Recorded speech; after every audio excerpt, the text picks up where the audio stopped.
Mae rhywun nesog yn treulio'r gaeaf fel chwiler.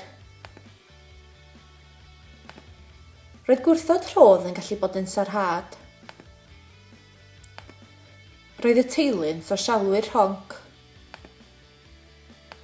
Hoffai dîm Lerpwl ymuno'n dda iddo yn rhan nesaf o'i yrfa gyffrous.